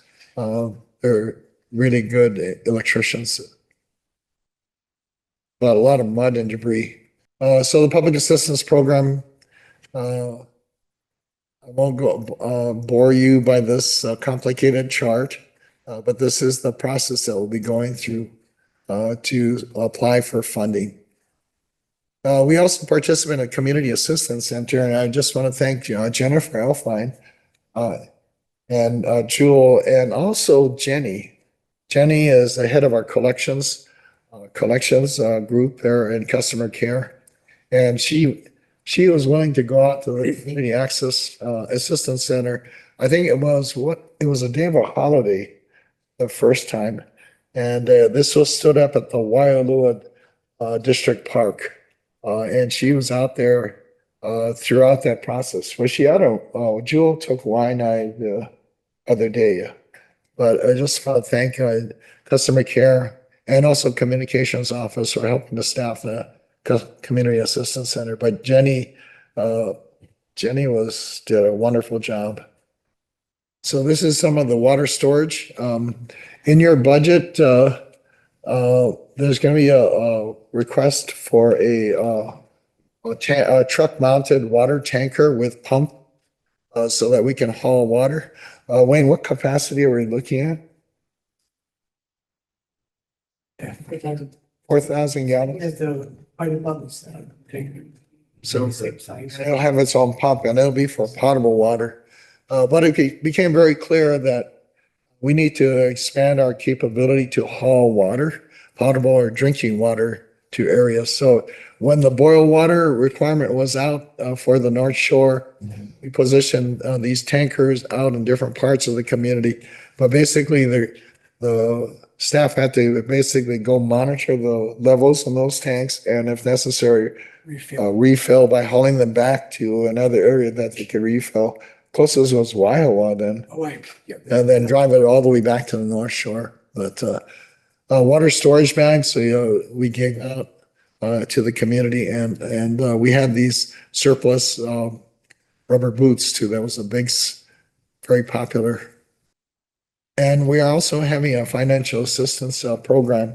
So I made the call aboard that working with our customer care staff to allow especially for those that have been impacted by the storms directly, they at least have completed the damage assessment form with DEM to look at forgiving the March and April water bills. This is not the sewer portion, just the drinking water portion, because they're probably going to use a lot of water to help with the cleanup and recovery. And this will go only for March and April 2026. And a big plug is to stay up on register for our H&L alert. This is the online registration for this notification service. And that's it.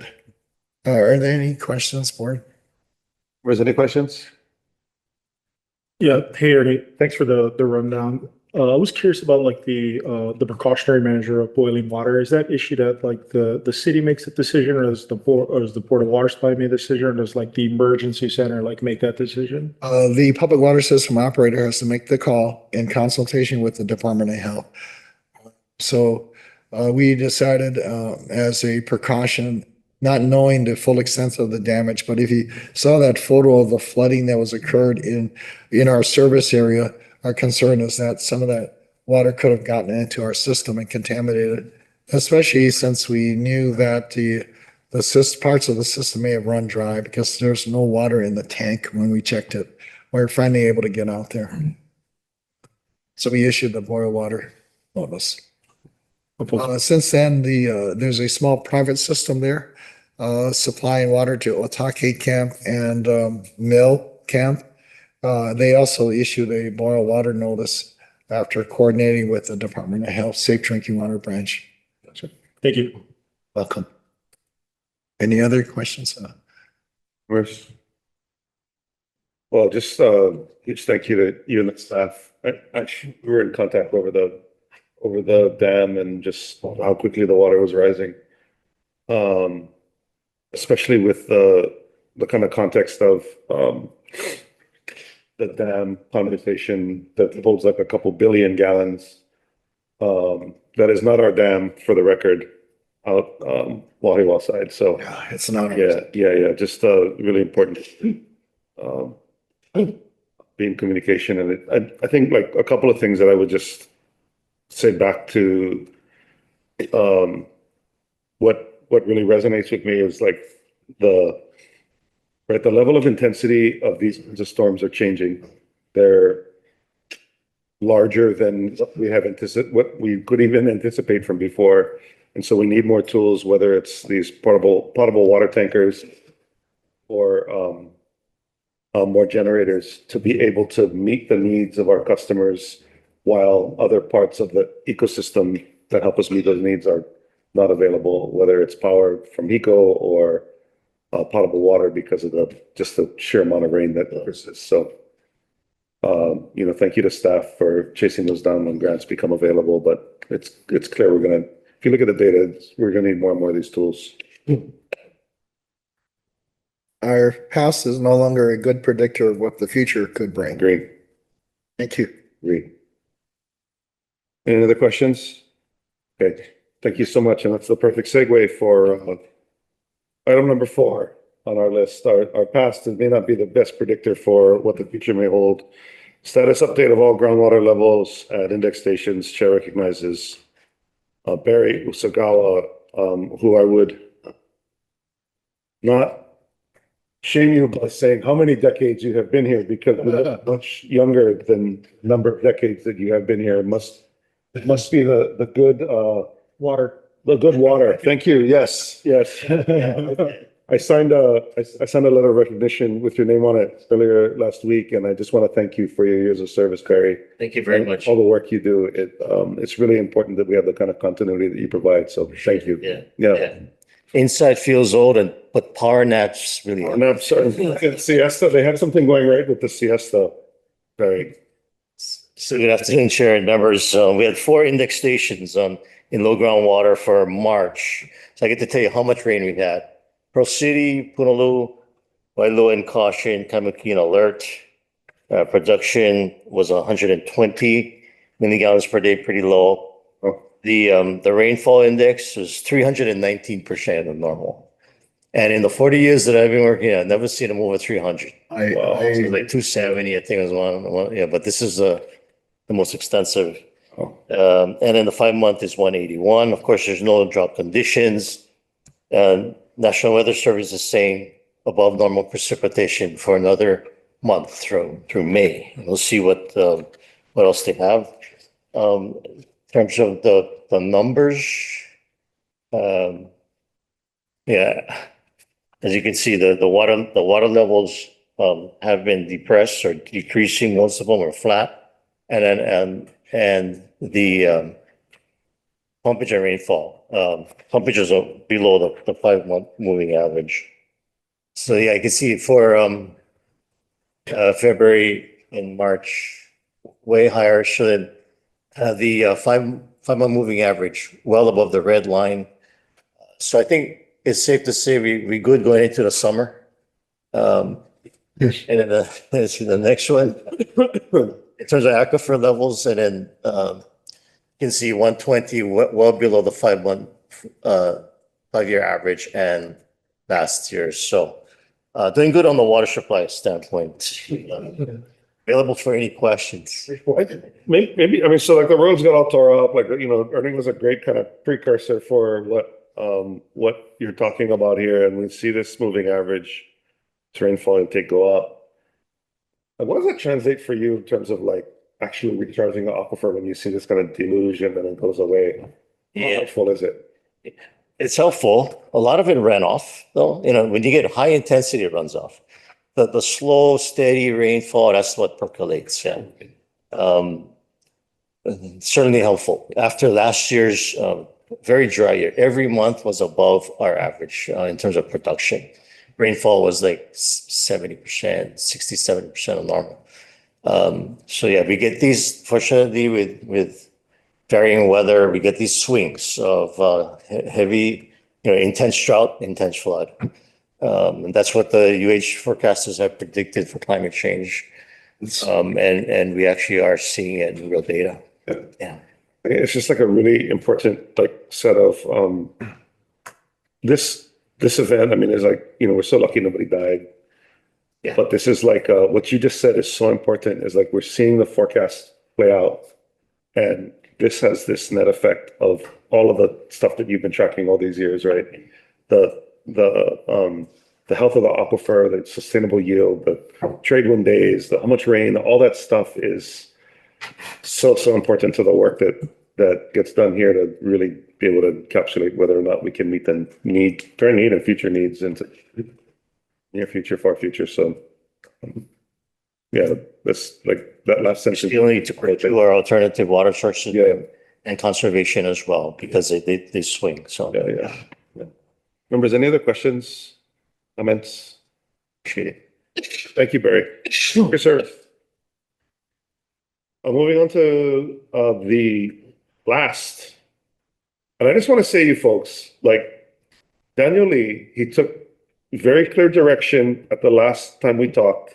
And I said, you get extra credit for props, and he brought some. I'd like you to bring the prop up with you and talk about it. But this is item for water main report for February and March 2026. Daniel Lee brought us a section. Exploded somewhere. The non-equally break of the broken main that occurred on April 5th on Farrington Highway was a 24-inch PVC water main break. This is the bottom section that broke by our crack foundation. So the pipe basically shattered, and this is part of what we pulled out. How long was the crack? It's the 20 feet. 20 feet long crack. So it shattered like the line. So look at how thick the Yeah. wall is. We can pass it around if the rest of you guys don't know. I mean, it's pretty hefty, and this is just remember, it's a 24-inch diameter. Props. Pipe. So There, put this in the ground. I put that exact one. We do others. Yeah. Mostly for residential. day one. Welcome aboard. Right, I know. So what kind of 24-inch main, like what kind of water escapes in this kind of event? All of it. It's the main line that goes to the west, right? So when it broke, we had to go into conservation measures because we can't bring anything else in. And it also affected traffic. I'm sure everybody on social media was aware that. Right at the artery, Yeah. yeah. Well, how many hours did it take to get it? That was fast because my boss was out there handling business. So it happened near the end of the regular work day, and by morning everything was open. 24 hours to repair the road and the main. Yeah. Awesome. Thank you. So that pipe might be carrying 4 million gallons a day. That's about, thank you. Wow. 2,800. This is really instructive and helpful that you brought the piece of the pipe. So thank you. I appreciate that. You're welcome, Karen. Yeah. Okay, good afternoon, board chair and members. I'm Daniel Lee, Acting Assistant Program Administrator for Field Operations. I have the water main and leak detection reports for the months of February and March. The month of February, we had 29 main breaks, 5 were leaks, 23 were breaks, and there was 1 damage. For our leak detection report, we have 45 points of interest. We found 42 leaks. 3 were main leaks, 16 were meter coupling leaks, 21 leaks on the customer side, and 2 service leaks. Are there any questions for the month of February? Any questions, members? You have March too, yeah? March also. Yeah. Yes, Chair. For the month of March, we had 27 main breaks, 13 were leaks, 12 were breaks, and there were 2 damages. For our leak detection report, we had 43 points of interest. We found 40 leaks, 3 main leaks, 25 were meter coupling leaks, 10 leaks on the customer side, and there were 2 service leaks. Are there any questions for the month of March? Any questions, members? No, it's super helpful though. Thank you. Yeah. Is there any other discussion, comments, concerns? Okay, hearing none, I'm gonna ask if we can just adjourn the meeting and not take up the approval of the minutes in executive, because I think we're having executive next month. And so I'm just gonna push that to next month and see if there's a motion to adjourn at 4:26 by my call, 4:23, the clock's off, which is before our hard out of 15. I just want everyone to recognize that we finished that. But is there a motion to adjourn? You asking for motion to adjourn and not do the executive session? Yes, I make that motion. So moved by Lance and seconded by John, our faithful movers and seconders. All in favor, say aye. Aye. Any opposed? Any abstention? Hearing none, we are adjourned.